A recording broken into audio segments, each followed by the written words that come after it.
प्यारे छात्रों, आप सबका मेरे YouTube चैनल में स्वागत है। हिंदी सुलभ भारती 8वीं कक्षा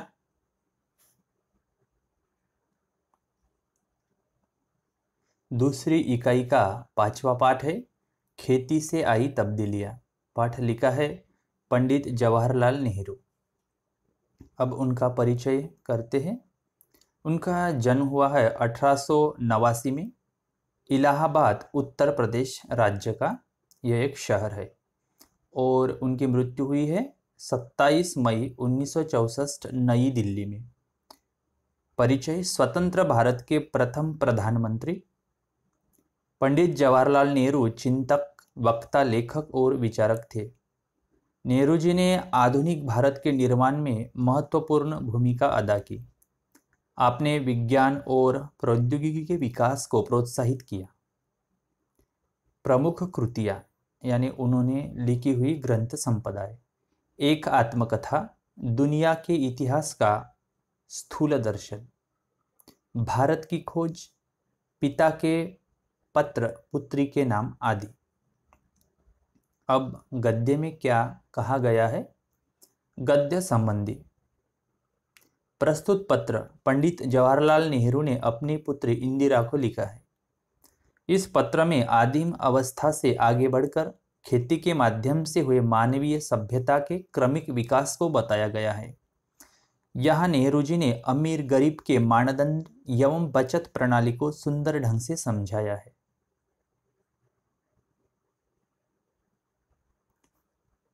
तो हम अब पाठ समझते हैं। देखो, पत्र है यहाँ, इसलिए लिखा है प्रिय बेटी इंदिरा। पंडित जवाहरलाल नेहरू अपने पुत्री को लिख रहे हैं, प्रिय बेटी इंदिरा।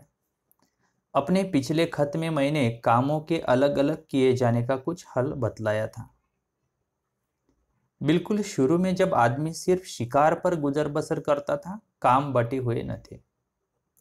तो आदमी शुरुआत के काल में सिर्फ शिकार करता था और अपना गुजर बसर करता था। गुजर बसर यानी अपना पेट पालता था। हर एक आदमी शिकार करता था और मुश्किल से खाने भर को पाता था, यानी खाने के लिए उसे दिन भर संघर्ष करना पड़ता था और मुश्किल से खाने भर को पाता था, यानी शिकार करने के बाद सिर्फ खाने की उनकी नीड कंप्लीट होती थी। सबसे पहले मर्दों और औरतों के बीच में काम बंटना शुरू हुआ होगा। यहाँ पे वह अंदाज़ा लगा रहे हैं कि शुरुआत में मर्द और औरत दोनों ही शिकार करते होंगे और बाद में मर्दों के काम और औरतों के काम, ऐसी काम की जो बंटना है काम का दोनों के बीच हुआ होगा। मर्द शिकार करता होगा और औरत घर में रहकर बच्चों और पालतू जानवरों की निगरानी करती होगी। और ये इस अर्थ में आधुनिक काल में भी यही सही है। अभी मर्द काम करते हैं और औरतें घर में अपने जानवर के देखभाल करती है, बच्चों की देखभाल करती है और घर का काम संभालती है। और आधुनिक काल में महिलाएं, औरतें बाहर जा रही है और अच्छे अच्छे जॉब भी कर रही है। जब आदमियों ने खेती करना सीखा तो बहुत सी नई नई बातें निकली, यानी खेती का जो शोध हुआ है उस शोध के कारण नई नई बातें समाज में आई। पहली बात यह हुई कि काम कई हिस्सों में बंट गया। कुछ लोग शिकार खेलते और कुछ खेती करते और हल चलाते। जो जो दिन गुजरते गए आदमियों ने नए नए पेशे सीखे और उनमें पक्के हो गए। तो आज जो पेशे यानी क्या, व्यवसाय, आज हम व्यवसाय और उद्योग की जो तरक्की देखते हैं तो इसका जो पाया है हमको दिखाई देता है पुराने काल में। जैसे ही कुछ लोग खेती करने लगे तो कुछ शिकार करने लगे और भी नए नए पेशे यानी व्यवसाय सीखे हैं लोगों ने। खेती करने का दूसरा अच्छा नतीजा यह हुआ कि गांव और कस्बे बने। देखो, गांव तो आप जानते हैं, मगर कस्बा का क्या अर्थ होता है? गांव से बड़ी और शहर से छोटी बस्ती। लोग इनमें आबाद होने लगे। खेती के पहले लोग इधर उधर घूमते फिरते थे और शिकार करते थे। उनके लिए एक जगह रहना जरूरी नहीं था। शिकार हर एक जगह मिल जाता था। इसके सिवा उन्हें गायों, बकरियों और अपने दूसरे जानवरों की वजह से इधर उधर घूमना पड़ता था, क्योंकि चारों की समस्या थी।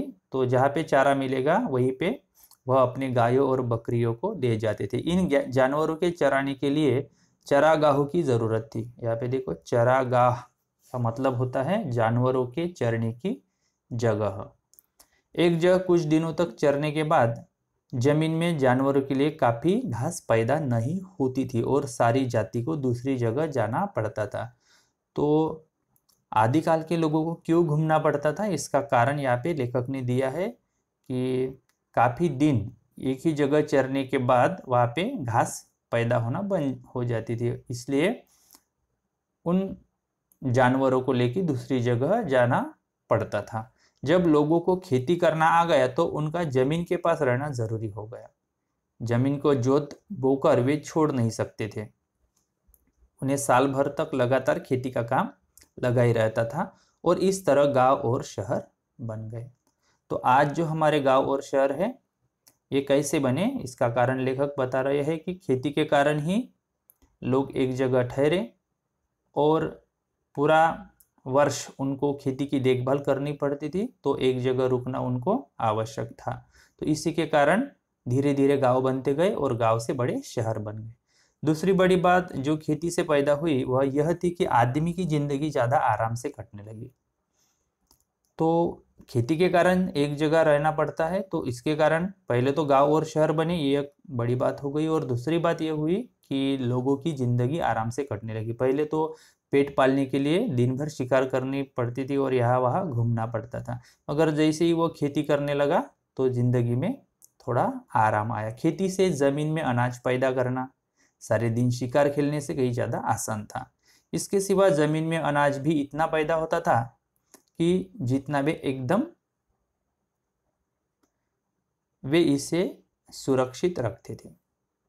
यानी जब भी उन्होंने खेती की तो अनाज थोड़ा ज़्यादा पैदा हो गया और पूरा अनाज खाने को नहीं लगता था, तो जो भी बच जाता था वह उसे प्रोटेक्ट करके रखते थे, सुरक्षित रखते थे।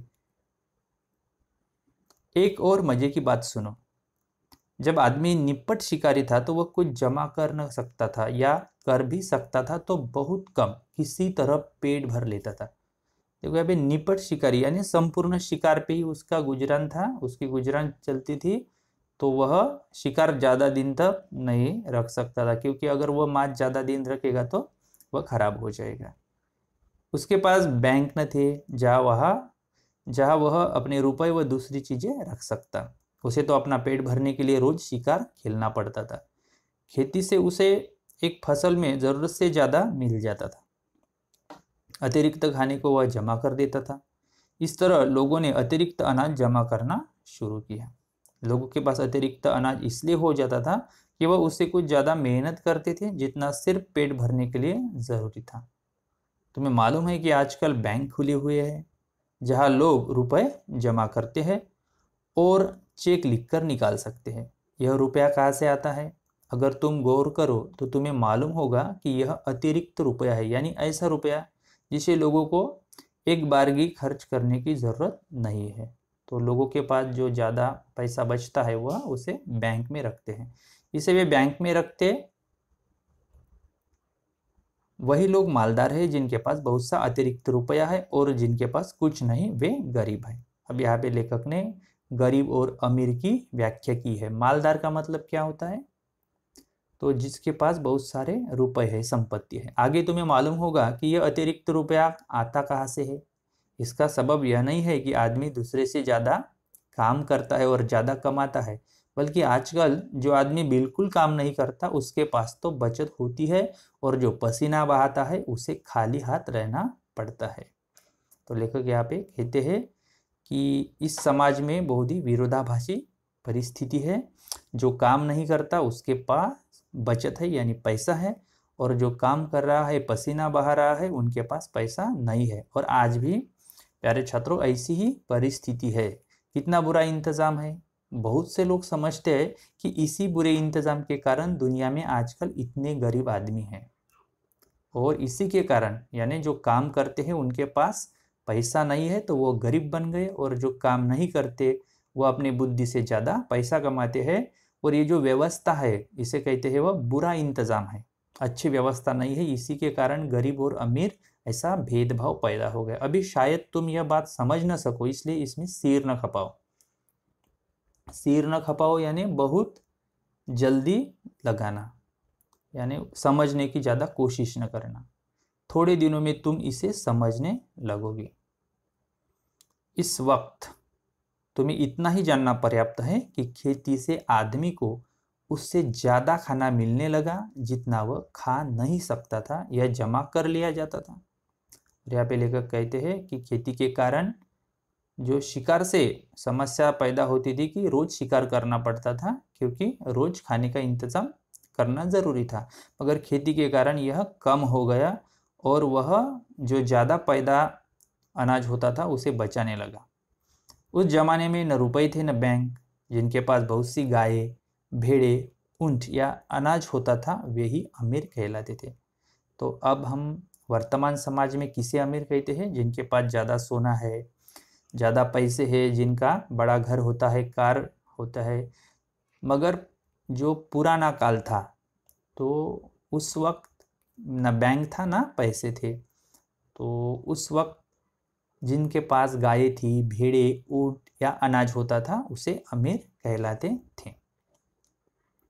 बहुत ही अच्छी जानकारी यहाँ पे पंडित नेहरू जी ने अपनी पुत्री को दी है, और आखिर में उन्होंने साइन किया है, तुम्हारा पिता जवाहरलाल नेहरू। तो प्यारे बच्चों, यहाँ पे लेखक ने हमें बताने की कोशिश की है कि खेती के कारण समाज में क्या बदलाव आया और लोग बचत करने लगे और बैंक कैसे आगे आए, इसका भी यहाँ पे वर्णन किया गया है। मुझे आशा है आपको यह वीडियो अच्छा लगा। वीडियो को लाइक करो और कमेंट करके बताओ आपको ये वीडियो कैसा लगा, और मेरा यूट्यूब चैनल सब्सक्राइब करना मत भूलो। नोटिफिकेशन के लिए आपको सब्सक्राइब करना ज़रूरी है, तो आपको इससे अपनी पढ़ाई में भी थोड़ी मदद मिलेगी। आपने वीडियो ध्यानपूर्वक देखा, इसलिए आपके बहुत बहुत धन्यवाद।